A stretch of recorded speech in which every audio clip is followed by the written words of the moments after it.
like talking about faith and belief systems and just like why I like the division between churches and. Right. You know, one thing about churches, basically, they all have the belief in God, and it's like climbing a hill. You know, many people will go up it different ways to get to the top, but they're all headed in the same direction. And why do you think some go up some way and some the other? Well, it's in their beliefs. And in where they feel comfortable. Mm-hmm. And what I mean by comfortable is within themselves. See, and it goes back to basically their childhood. And they say at the age of 5, everyone's programmed for life. Yeah. And at the age of 5, people don't really realize how critical it is to make sure that the truth is spoken as you know it. That's right. And if you get into religion and your beliefs and values have to be shared, and they got to be shared as honestly and truthfully as you know how to do it. In other words, they learn at a very young age not to trust. Yeah. And with them not having that ability to trust denies them of future learning, because they feel that what they're being told isn't true, and they're afraid to reach out and ask or even try something new. And when it comes to religion, back in the early days, a Catholic and a Protestant, for example, couldn't go to either's church. I mean, if you weren't Catholic, you weren't allowed to go into a Catholic church, or vice versa. And it even went as far back as where, and even to this day, where you got a lot of people that are so narrow-minded in the family, if they have a marriage, and if one of the groom or the young lady aren't of the same religion, a lot of times the parents will disown them. That's right. And won't have nothing to do with them. Yeah. And in fact, I know of one family where a young lady was Catholic and she married a Protestant, and her family completely disowned her. And then when it come time to their last days, they tried to reach out to bring her home, to be able to explain to her how wrong they were in their beliefs. Yeah. But the beliefs of the daughter was, hey, you told me never to come home, I'm not coming home. And I'll never be home. Yeah. And never did come back. And her father died, and with regrets. Yeah, man. What do you think can be changed like that? Like, because like you said, to this day, a lot of people that go to certain churches, their religion, their separate religion, so to speak, and in my mind, there's no, there's only one God, one true God. Right. What do you think can remedy that? Because I mean, it's been going on for over 2,000 years and it hasn't changed. Well, I'll tell you why it hasn't changed. Yeah. It's because of the ignorance of people not willing to change. Mm-hmm. But I believe this philosophy, and I suggest that you take a look at it, and that's this: if it is to be, it begins with me. So, if you want change to happen, then you have to change. Without question. Okay? And 90% of life is about listening and then understanding what is being said. Is because I need to understand why you think the way you think. And the only way I'll know is, and I'll tell you, what I used to do is where we'd go for icebreakers, and I used to go to workshops, and they'd say, what's your hobby? Mm-hmm.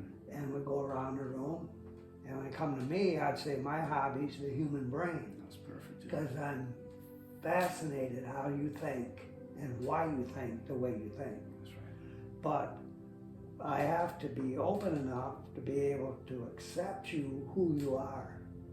Not what I want you to be, That's but right. who you are, by understanding who you are and welcoming you who you are and support you in your beliefs and your values, and try to share with you why I think the way I think. That's right. Not to make you think the way I think, That's right. but to understand why I think and the way I do. And dude, that's the most, like, that's it right there, what you just said, and keep going. But I want to interrupt you real quick, just because, like, I'm part of a group.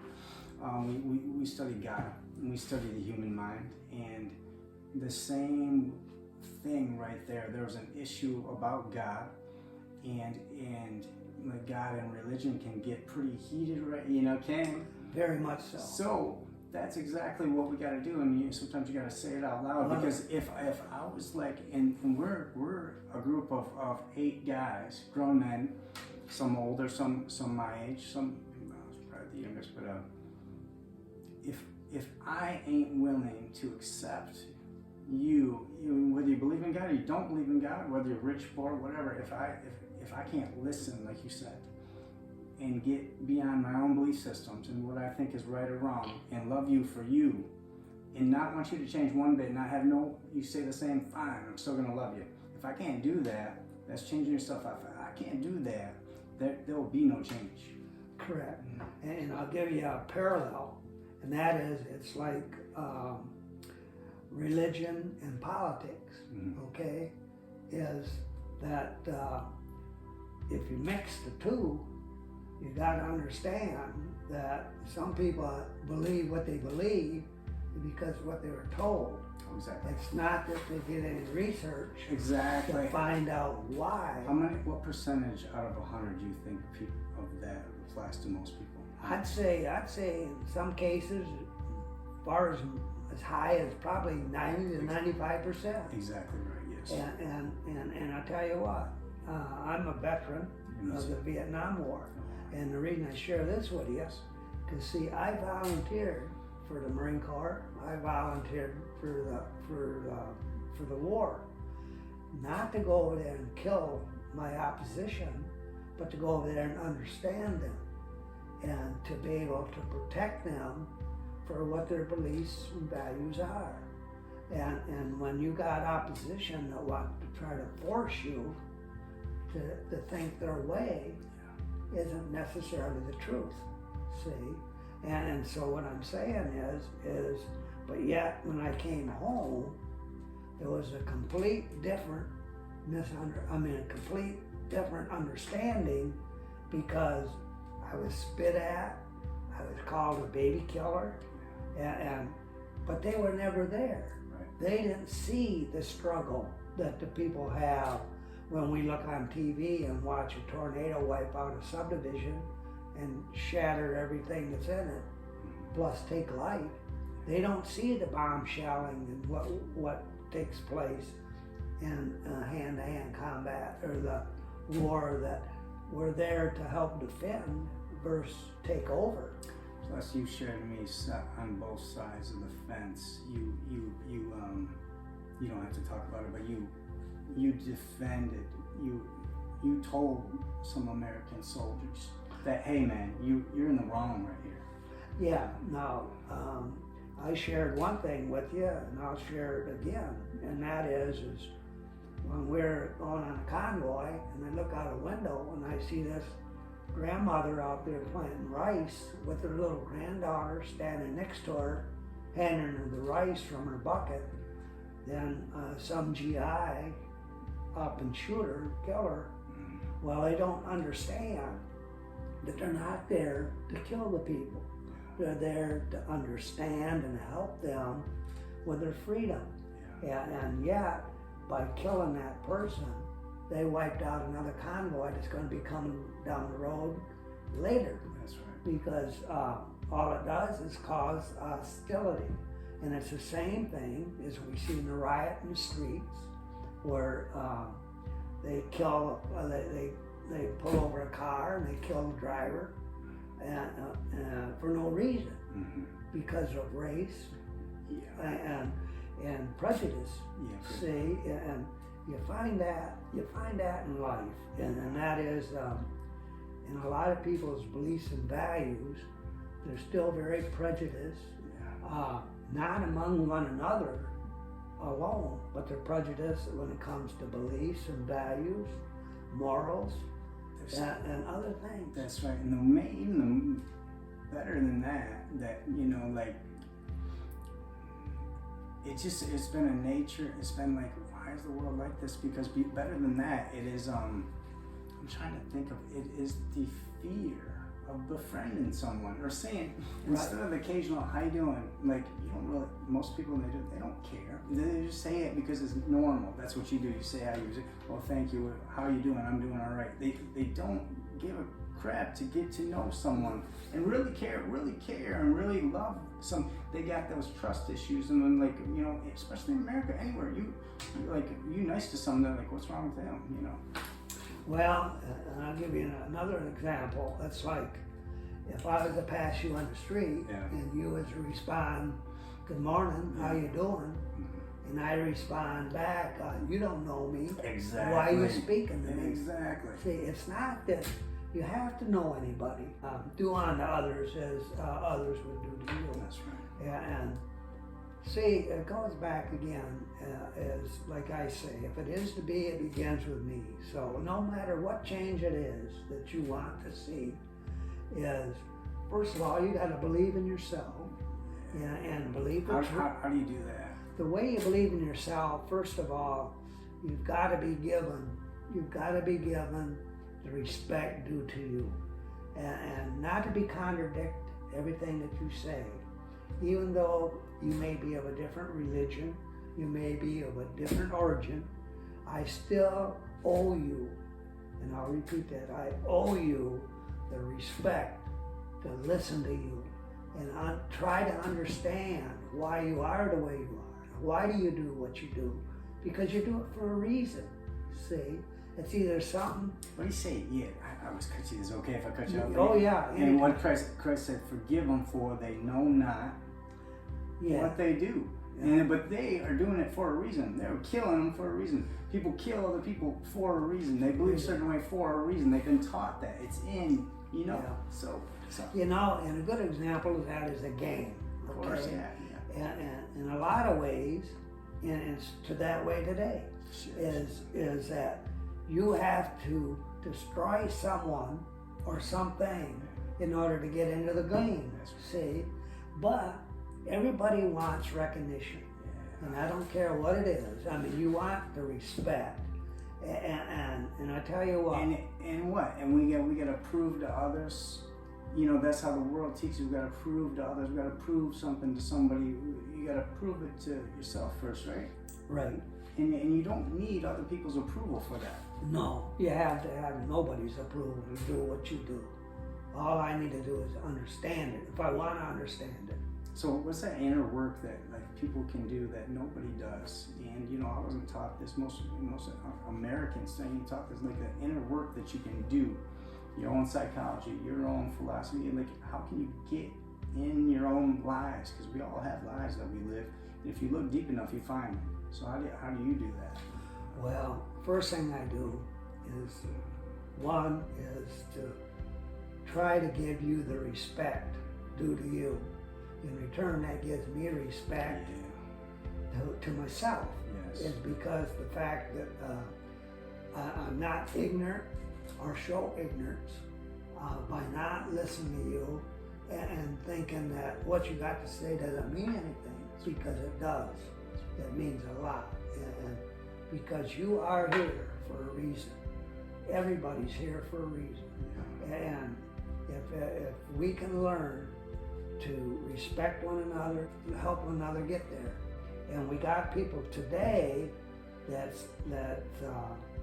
empower, that still believe that they can take anything they want, and that's what's happening. Is we're seeing them kill people. We're seeing them blow things up. And they're not, they have nothing else in mind other than their own power. And that's what's sad, is right when we see a bully in school trying to, push their way through, and some people are being bullied, they have nobody to turn to. And they go through all their whole life being bullied, battered. Then in that parallel is just like a relationship where a woman gets into or a guy gets abused in a marriage, if you will, and they're afraid to leave and get killed, or they always say there's a reason I gotta stay is for the kids. Well, it ain't for the kids, but the kids are suffering too. I see it. Yeah. So many times, even in that relationship with women that get battered, or but it's in the normal, like in their psychology, they'll go back, and if it's not that one, their subconscious mind will find someone that will do the same to them. Because it's even if they could die, it's comfortable. They know that. Right. They don't know. It's so weird. Even a guy that's gonna treat them great, they'll self-sabotage. Same with alcoholics, addicts.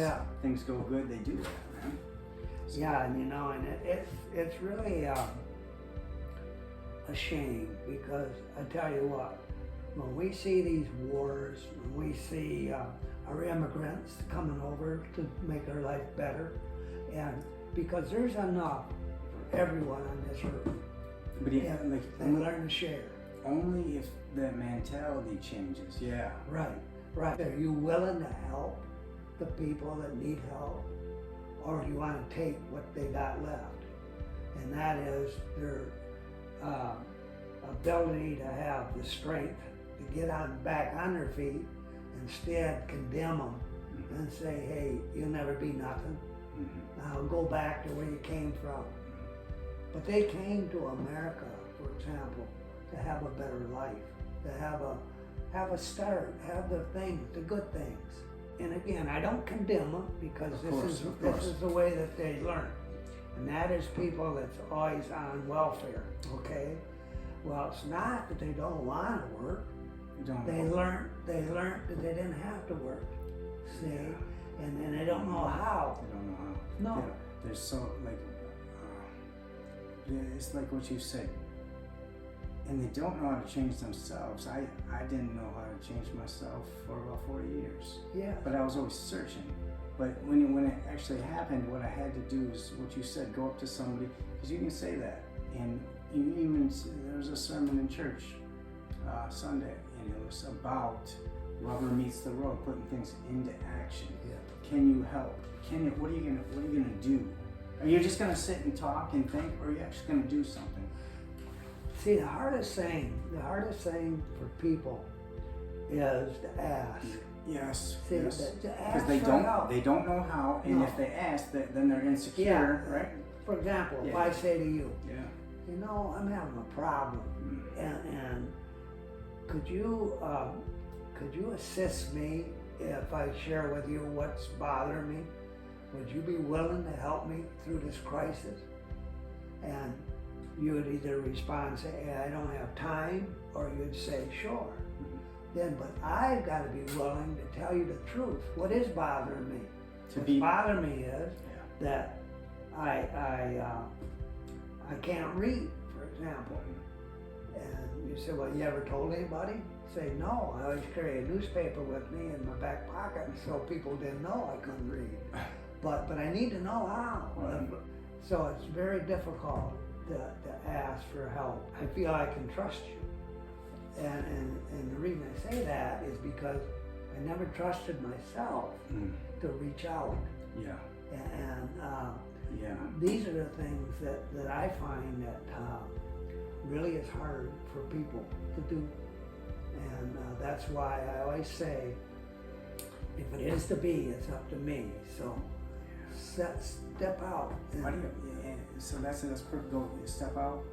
Yeah, step out and in other words, lead by example, and and show people what it is that you want them to do, what you expect them to do, to be able to help you be successful. In return, ask them, That's right. what is it that you would like to do?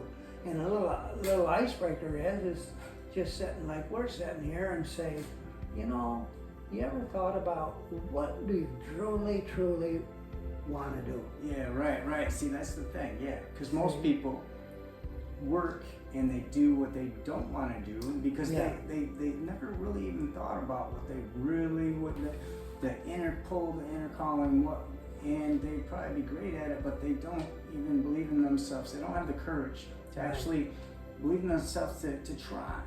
See, one of the things that instills that is the way that we were raised. Yeah. We grew up.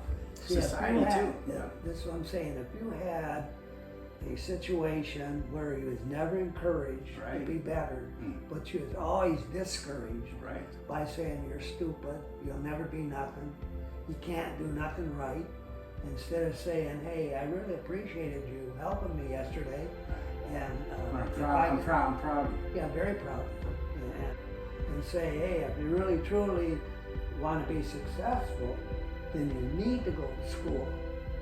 You need to get educated in this field and that field and that field. And these are the people you need to contact that can help you. Yeah. Don't discourage you. Yeah.